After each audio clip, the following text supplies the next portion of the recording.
జనసేనకు సంబంధించి దాదాపు 10-12 మంది నియోజకవర్గ ఇన్ఛార్జ్ యాజ్ ఫర్ నామ్స్ అయితే వాళ్ళే అభ్యర్థులు అయ్యి ఉండాల్సింది. కాకపోతే వాళ్ళకి సీట్లు ఇవ్వకపోవడం, పొత్తుల ఎత్తులలో భాగంగా ఆ సీట్లు రాకపోవడం, ఆ కారణంగా సీట్లు ఇవ్వకపోవడం, తద్వారా వాళ్ళు ఇక అనామకంగా మిగిలే పరిస్థితుల్లో వాళ్ళెళ్ళి వైఎస్ఆర్ కాంగ్రెస్ పార్టీలో చేరుతున్నారు.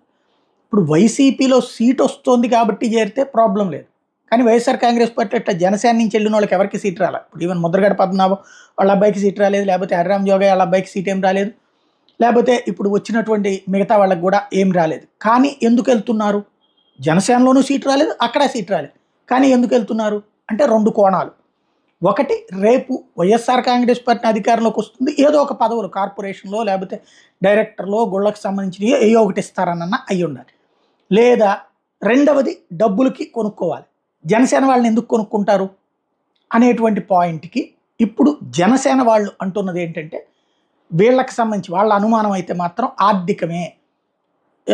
జనసేన పని అయిపోయింది అని చెప్పడం కోసం జనసేన వాళ్ళని చేర్చుకుని వాళ్ళ ఖర్చుల కిందంటూ 50 లక్షల నుంచి 2-3 కోట్ల రూపాయల దాకా ఇస్తున్నారు అని జనసేన దగ్గర ఉన్నటువంటి ఫీడ్బ్యాక్.